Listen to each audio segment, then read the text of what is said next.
नमस्कार, मैं हूं आपके साथ विभा उपाध्याय और बुलेटिन की शुरुआत रेल हादसे से जुड़ी खबर से। बड़ी अपडेट इस वक्त इस खबर पर आती हुई। झारखंड सरकार ने मुआवजे का ऐलान इस हादसे को लेकर कर दिया है। मृतक के परिजनों को 2-2 लाख का मुआवजा दिया जाएगा झारखंड सरकार की तरफ से।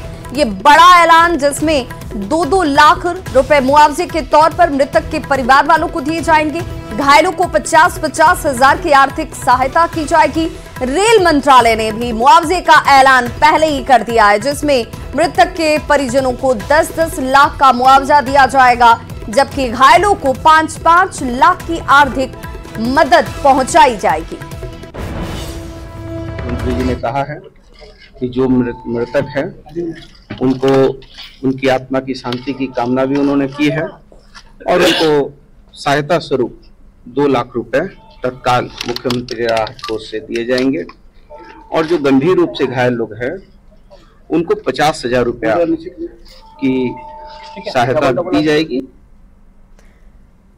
तो रेल हादसे से जुड़ा हुआ एक बड़ा अपडेट अब तक पहुंच रहा है सामने, जहां पर प्रदेश की सरकार की तरफ से एक टीम बनाई गई थी जो इस वक्त घटना स्थल पर पहुंची हुई है। बड़ी जानकारी सामने आती हुई मौके पर पहुंचे हुए इस वक्त स्वास्थ्य मंत्री बन्ना गुप्ता, मंत्री दीपक बिरुआ, विधायक दशरथ गागराई भी इस वक्त उनके साथ ही वहां पर मौजूद हैं। मंत्रियों ने घटना की जानकारी ली है। इस वक्त आप ग्राउंड जीरो की तस्वीर देख पा रहे होंगे, जहां पर इस वक्त ये टीम पहुंची हुई है, जिसमें स्वास्थ्य मंत्री बन्ना गुप्ता मौजूद हैं, साथ ही साथ मंत्री दीपक बिरुआ, विधायक दशरथ गागराई और ये तमाम टीम यहां पर पहुंचकर घटनास्थल का मुआयना भी करती हुई पीड़ितों को हर संभव मदद का भरोसा दिया गया है।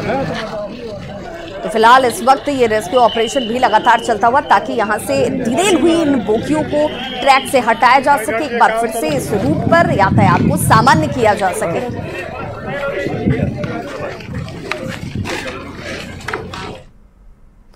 और चलिए अब आपको बताते हैं कि आखिर ये पूरा हादसा हुआ कैसे।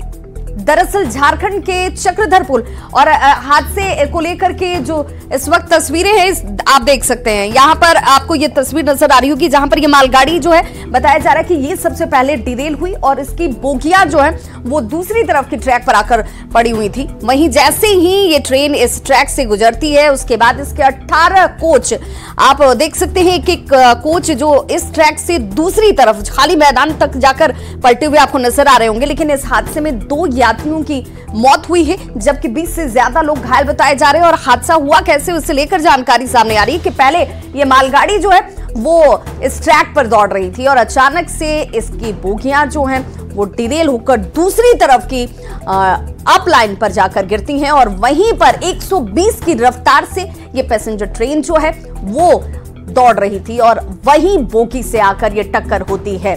अब जरा ग्राफिक्स के जरिए भी देखिए, बड़ा बाम्बो जिस रेलवे स्टेशन की हम बात कर रहे हैं, ये देखिए ये पहले से मालगाड़ी की बोगी जो है वो गिरी हुई आपको दिख रही होगी और इसी मालगाड़ी की बोगी से यात्री ट्रेन जो है हावड़ा मुंबई जो ट्रेन है वो देखिए पहले सरपट यहां से दौड़ती हुई और आगे ये इस बात से बिल्कुल अनजान हावड़ा मुंबई मेल का जो ट्रेन का ड्राइवर रहा होगा कि एक मालगाड़ी जो है वो डिरेल होकर ट्रैक पर गिरी हुई है और इसी से ये यात्री ट्रेन जो है वो टकराती है और उसके बाद 18 कोच जो है वो इधर उधर बिखर जाते हैं, गिर जाते हैं और उसमें 20 यात्री घायल हुए, जिनमें 6 की स्थिति गंभीर बताई जा रही है। अब जरा देख लीजिए कि ये रूट क्या रहा।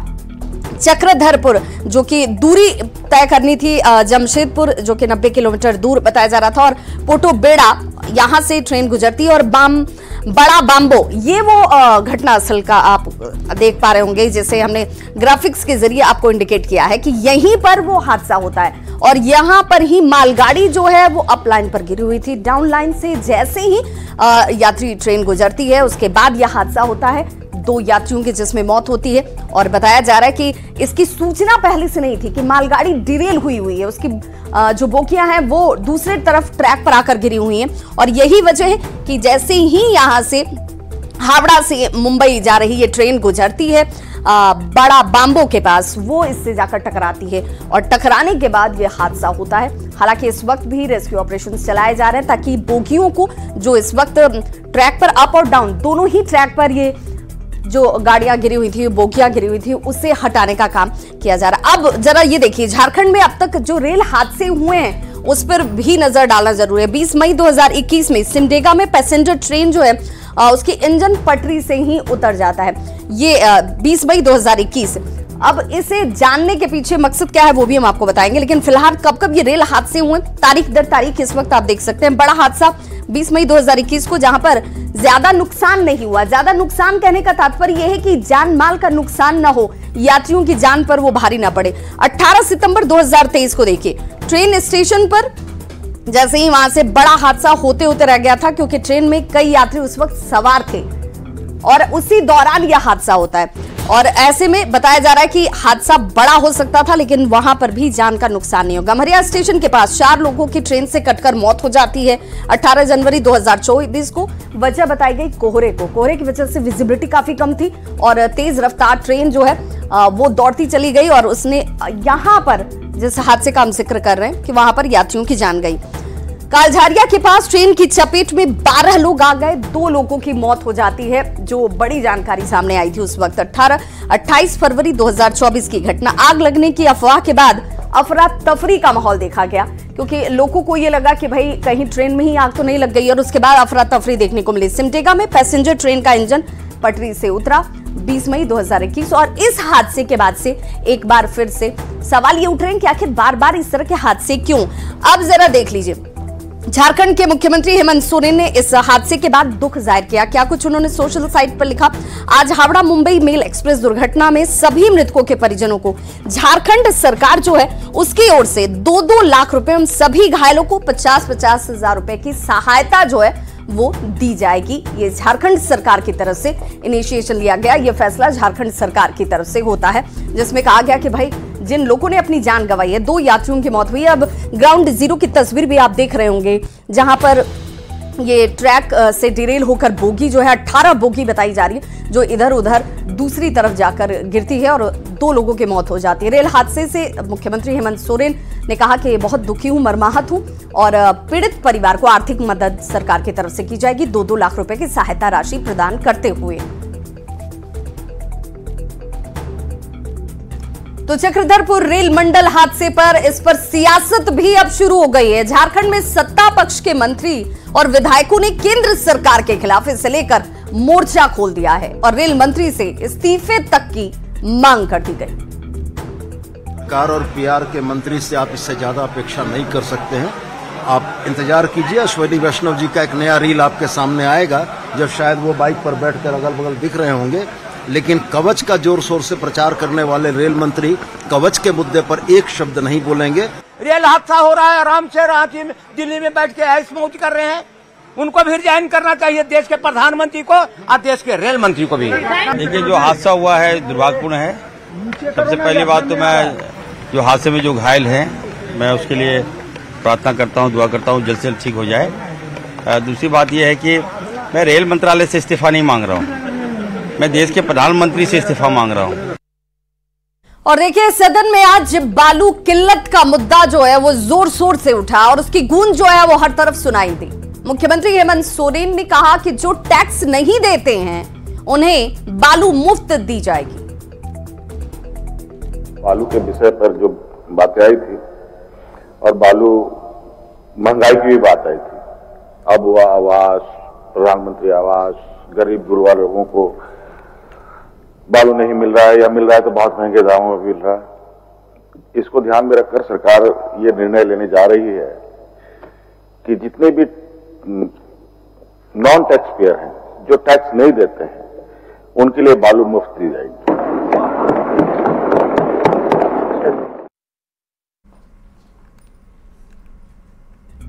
तो झारखंड विधानसभा के तीसरे दिन गांडे विधायक कल्पना सोरेन ने सदन में अपना पहला मेडन स्पीच भी दिया। स्पीच के बीच सदन में जोरदार हंगामा हालांकि होते हुए नजर आया। इस दौरान कल्पना सोरेन ने बीजेपी पर निशाना साधते हुए कहा कि लोकसभा की तरफ विधानसभा में भी इनको मुंह की ही खानी पड़ेगी। ये लोग पूर्ण बहुमत वाली सरकार को बार बार गिराने का काम करते हैं। ये झारखंड है, यहां गुजरात मॉडल पर ये राज्य नहीं चलने वाला है। इन लोगों ने बिना कसूर के एक चुने हुए आदिवासी मुख्यमंत्री को जेल में डाल दिया। भाषण देकर के हम जनता का आशीर्वाद नहीं ले सकते हैं। माननीय महोदय जी, समाचार चैनल पर शोर करके या किसी एजेंसी के हमारे दोषपूर्ण कार्रवाई को हम किसी जन नेता का भविष्य तय नहीं कर सकते हैं। अध्यक्ष महोदय जी, मैं ये कहना चाहूंगी कि हमारे सहस्त्र बाहु एनडीए के लोगों को ये समझना होगा कि ये झारखंड है। यहाँ पर मैं गुजरात की बात करके झूठा सपना दिखा करके आप वोट नहीं मांग सकते हैं। यहाँ हम काम पर वोट मांगते हैं और आज यहाँ हर एक व्यक्ति हेमंत जी के साथ में खड़ा है। तमाम अड़चनों के बाद में भी 5 महीने का तमाम अड़चनों के बाद में भी आज हमारे लोग, हमारी झारखंड की जनता हेमंत सोरेन जी के साथ में खड़ी है।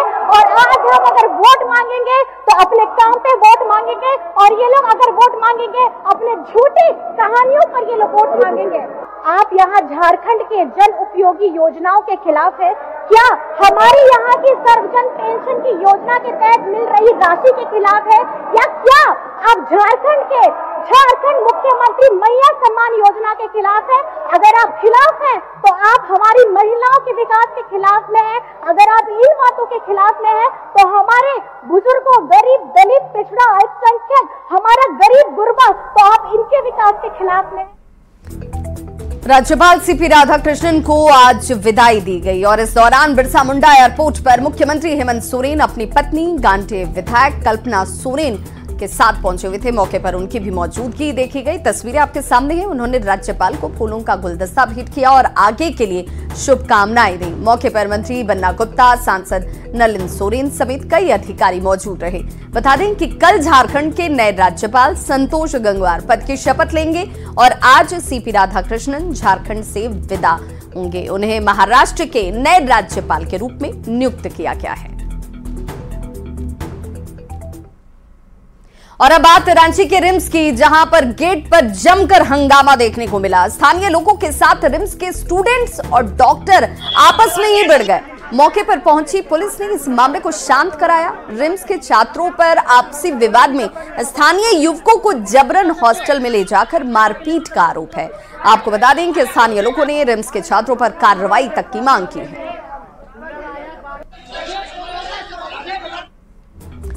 और अगली बड़ी खबर गुमला से आ रही है, जहां पर गोली मारकर पुलिस जवान की हत्या कर दी गई है। पुलिस जवान अभिषेक उरांव की हत्या की खबर सामने आ रही है। अज्ञात अपराधियों ने 5 से 6 गोलियां मारी हैं पुलिस जवान अभिषेक उरांव को जमीन विवाद में। हालांकि हत्या की आशंका जाहिर की जा रही है। बताया जा रहा है कि इस हत्या के पीछे की जो वजह है वो जमीन का विवाद रहा है। साहिबगंज में तैनात थे अभिषेक उरांव, जिनकी हत्या होती है। 7 दिन की छुट्टी पर वो घर पहुंचे हुए थे और देखिए कैसे ताबड़तोड़ गोलियां जो हैं उनके ऊपर दागी गई। नेतरहाट घाटी में हत्या की इस वारदात के बाद इलाके में सनसनी मच गई।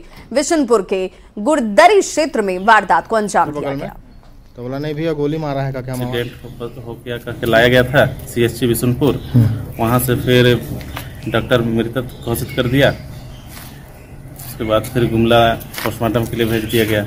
यहाँ लाने के बाद पता चल रहा है कि गोली लगा हुआ है। कितना गोली मारा गया है? इसमें 4 से 5 गोली पता चल रहा है। रामगढ़ जिला इन दिनों वायरल बुखार की चपेट में है। सदर अस्पताल में रोजाना 50 से 60 मरीज इस वायरल बुखार से पीड़ित होकर पहुंच रहे हैं। अस्पताल के उपाधीक्षक ने बताया कि वायरल बुखार 3 से 5 दिनों तक रहता है। किसी को इससे घबराने की जरूरत नहीं है। अस्पताल में इसे लेकर पूरी व्यवस्था है। मौके से ज्यादा जानकारी दे रहे हैं न्यूज 18 संवाददाता जावेद खान। मौसम शुरू होते ही वायरल बुखार से पीड़ित मरीजों की संख्या एकाएक बढ़ गई है। रामगढ़ सदर अस्पताल की बात करें तो यहां प्रतिदिन 50 से 60 की संख्या में वायरल बुखार से पीड़ित मरीज पहुंच रहे हैं। चिकित्सकों ने बताया कि लगभग ये वायरल जो बुखार है वह 3 से 5 दिन तक रहता है। सदर अस्पताल में उसके लिए मुकम्मल व्यवस्था की गई है। अभी का जो ये है अभी मौसमी बुखार जो बेसिकली वायरल फीवर होता है, जिसमें 3 दिन से 5 दिन तक लोगों को ठीक होने में लगता है, उस तरह के खांसी, सर्दी, बुखार लेकर के बहुत सारे मरीज आ रहे हैं। प्रतिदिन कम से कम 50 से 60 मरीज आते हैं जिसको खांसी, सर्दी इस तरह का शिकायत रहता है और उनके लिए हमारे अस्पताल में दवा उपलब्ध है। उनके लिए कुछ विशेष करने की आवश्यकता नहीं होती है। वो मौसमी है तो वो उससे ठीक हो जाता है। बुखार लगा हुआ है? हाँ। कब से लगा है? सोमवार से। सही से इलाज हो रहा है? यस। दवाई खाना सब मिल रहा है? सब मिल रहा है टाइम से। ऐसे में मरीज जिन्हें बुखार लगा हो, सर्दी खांसी हो, वो दूसरे के संपर्क में आने से बचे। जावेद खान, न्यूज़ 18 रामगढ़। और बड़ी खबर गुमला से, जहां पर बदमाशों ने जेवर दुकानदार को गोली मार दी है। दुकान लूटने के लिए अपराधी पहुंचे हुए थे, इसी दौरान गोली मारी गई। बाइक से पहुंचे 2 अपराधियों ने 5 राउंड फायरिंग की है। ज्वेलरी दुकान संचालक के हाथ में इस दौरान गोली लगती है। गुमला मेन रोड कनक ज्वेलर्स की यह घटना बताई जा रही है।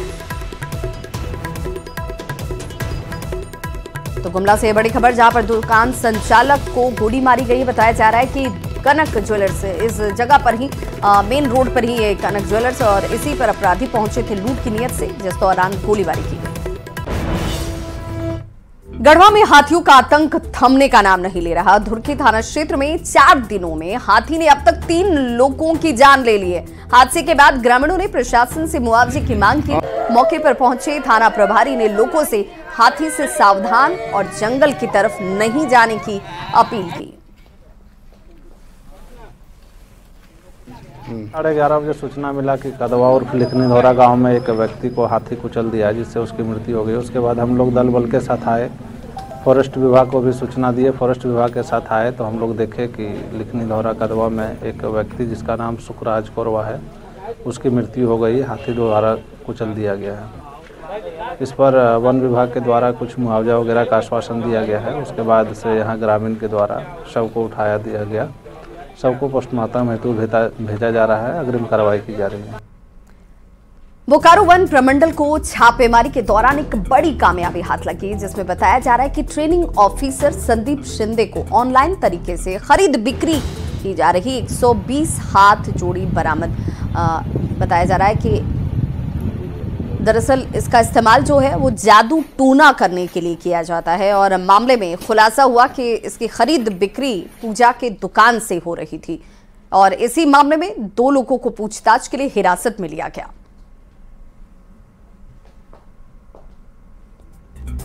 झारखंड में हाथियों के आतंक की खबरें आए दिन सुनने को मिल जाती हैं। गजराज का गुस्सा कभी घरों पर निकलता है तो कभी फसलों पर। कभी कभी हाथियों का आतंक लोगों की जान पर भी बनाता है। लेकिन क्या आप जानते हैं हाथियों के गुस्से का कारण? क्या आप जानते हैं कि हाथी अचानक से इतना आक्रामक कैसे हो जाता है? क्या आप ये जानते हैं कि हाथियों को भी नियमों को तोड़ने की सजा मिलती है? इन सवालों का जवाब देखिए हमारी इस रिपोर्ट के जरिए।